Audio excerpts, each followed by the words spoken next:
The High Command's chamber was silent as the representatives of the United Terran Coalition filed in, their faces grim but determined.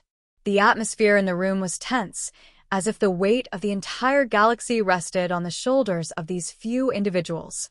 At the center of it all was Captain Patrick O'Brien, his steely gaze fixed on the holographic star map flickering before him. "Let's get to it," O'Brien said, his Irish brogue cutting through the heavy silence. "What do we know about their forward position at Epsilon Prime?" Lieutenant Commander Mallory, his trusted tactical officer, stepped forward. "Recon reports indicate a fleet of approximately 20 heavily armed vessels in geosynchronous orbit. Surface defenses include orbital cannons and what we suspect are newly deployed ground-based railguns. Their ground forces have also been reinforced, roughly 10,000 troops, mostly mechanized infantry." O'Brien nodded slowly, absorbing the information. "And what about their supply lines? Any weak points?" Commander Vasquez, the Coalition's intelligence liaison, leaned in, her dark eyes sharp. "There's a logistical bottleneck at the Torvala system. They rely heavily on a single orbital refinery there to process fuel and raw materials. We believe a well-placed strike could cripple their operations at Epsilon Prime. High risk, high reward," O'Brien muttered. "If we go after that refinery, we'll need a distraction. Something to draw their main fleet away from Epsilon Prime long enough for a strike team to slip in and disable the orbital cannons." He turned to Mallory. "If we move the 17th and 19th battle groups to the Navarra sector, can we create enough noise to divert their attention?" Mallory nodded. "It's a gamble, but a calculated one. The Navarra sector has a series of unstable asteroid fields. If we stage a mock engagement there, it could look like we're launching a full-scale assault." "And the orbital refineries?" O'Brien asked. Vasquez answered without hesitation. "We'll send in a stealth detachment, small, fast, and hard to detect. They'll infiltrate, plant charges, and withdraw before the enemy can respond." O'Brien leaned back in his chair, his mind racing through the possibilities. "This plan could work, but we'll need absolute precision. Any mistakes, and we'll lose more than just a battle group. We'll lose the initiative." He stood, his commanding presence filling the room. "All right, let's set it in motion. Mallory, coordinate the battle groups. Vasquez, prep the stealth team, and gather all the intel we have on Torvalis. I'll brief the council and get final approval." As the officers dispersed, O'Brien remained at the center of the chamber, staring at the holographic map. The stakes had never been higher. He knew the Coalition's survival depended on this mission. With a deep breath, he turned and walked out, ready to face whatever challenges lay ahead.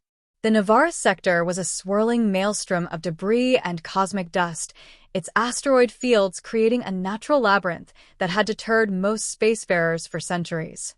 But for the 17th and 19th battle groups, it was the perfect stage for their diversion.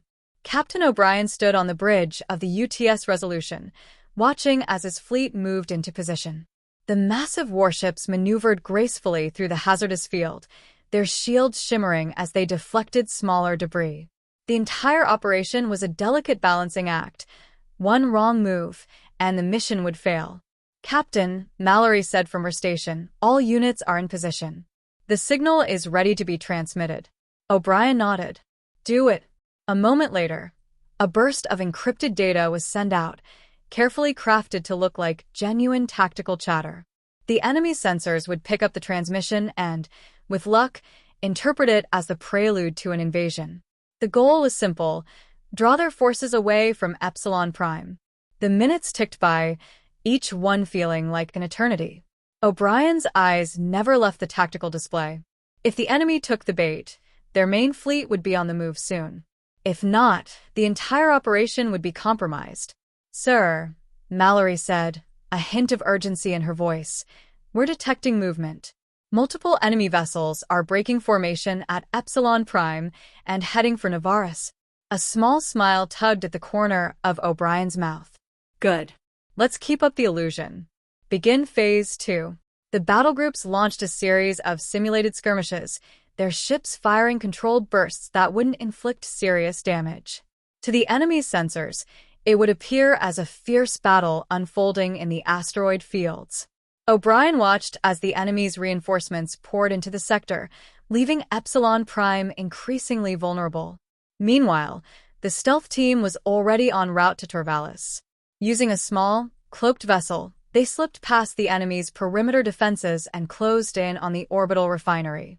The team's leader, Lieutenant Alaric Kane, monitored the refinery's activity from the ship's command console. "Targets acquired," Kane said, his voice calm and focused. "Setting charges now." The team moved with precision, their training and discipline evident in every step. They placed explosive charges on critical infrastructure points, fuel conduits, power relays, and processing units. Each charge was calibrated to disable the refinery without causing a catastrophic explosion that could alert the enemy too soon.